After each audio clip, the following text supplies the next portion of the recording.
that a person to take care of every kind of thing. Fixed the Egyptian priests would fix the temples to take care of every kind of thing that a person would need. Let me give you an example. When a person would get sick,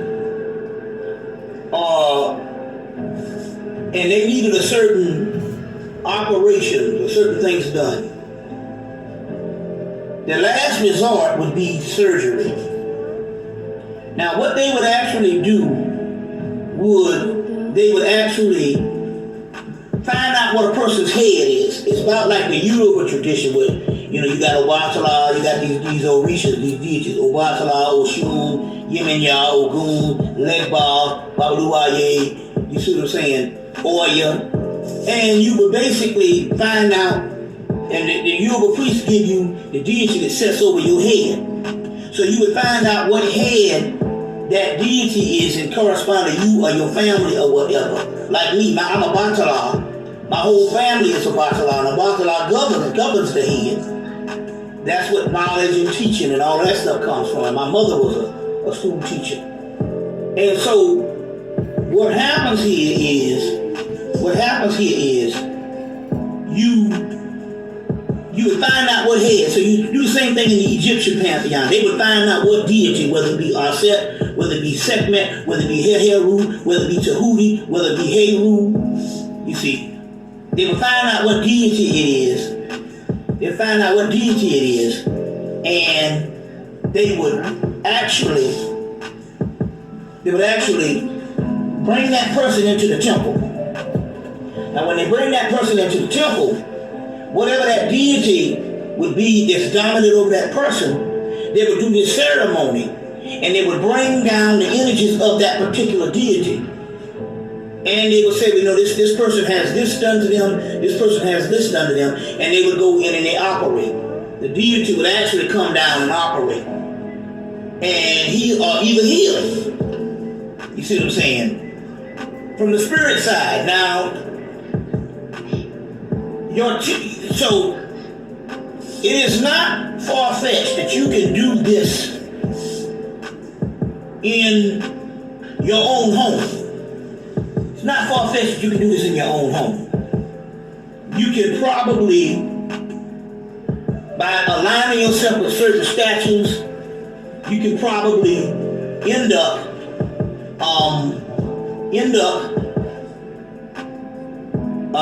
manifesting a certain amount of energy in your own home.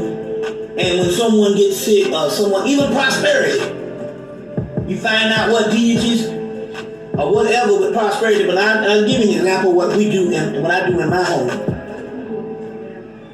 Whenever I want some finance, and I have a row of Egyptian statues, and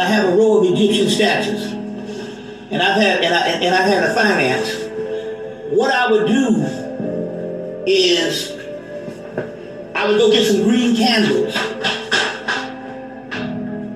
and at least put at least two around the actual statues, and those green candles would burn. And you can basically, it's not so mystical. We are in very close contact with the gods, or at least the gods want you to be.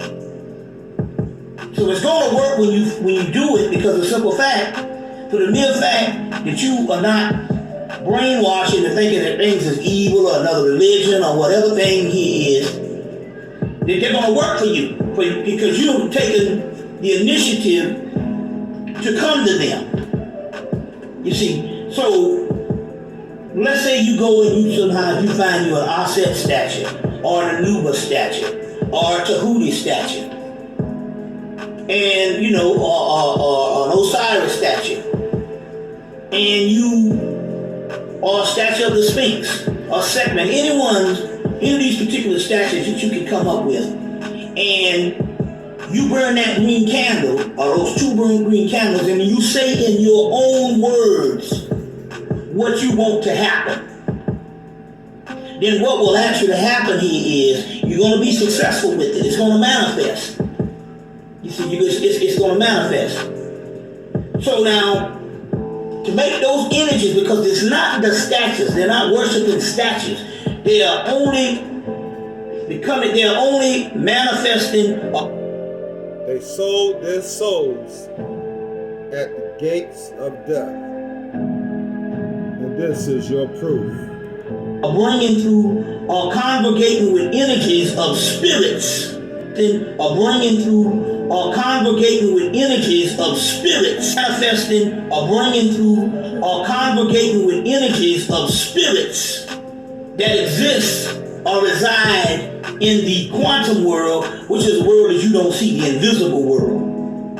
So these things are going to be very successful. But what you want to do now, so that certain energies don't get blocked, you want to dust off the statues and keep them clean. One thing is that you can spray them down. They took care of the statues to present it to the demons so they could sell their soul at the gates of death, so they could be successful in the lowest hell that you call center earth, the place you at right now. Every other day. The Egyptians used to clean the statue daily, every day. But what you can do, the Egyptians used to clean the statue daily, every day. But what the other day? The Egyptians used to clean the statue daily, every day. But what you can do is you can every other day, you can spray, you can get you some Florida water and spray the area around the statues or the altar around the statues. You see what I'm saying? Because it could be an altar. And you can spray those, you can spray it and spray the Florida water on the statue and around the area and keep it dusty. And what will happen here is it will actually, the energy will grow. Then you can also feed the spirits. You're not feed, the statue is only a template or a location to identify a spirit that is invisible. So you can feed these spirits. Sometimes you come in and you get you a plate of food, you fix the spirits a plate of food. To give you an example, my queen's mother just passed on October the 2nd, 2007. And since and actually she went into a coma for a week before that, but since she passed into that coma, she has been in Restaurant Central, because whatever we eat, we fix her plate, we buy actual sweets, but she was a sweet person. She liked sweets.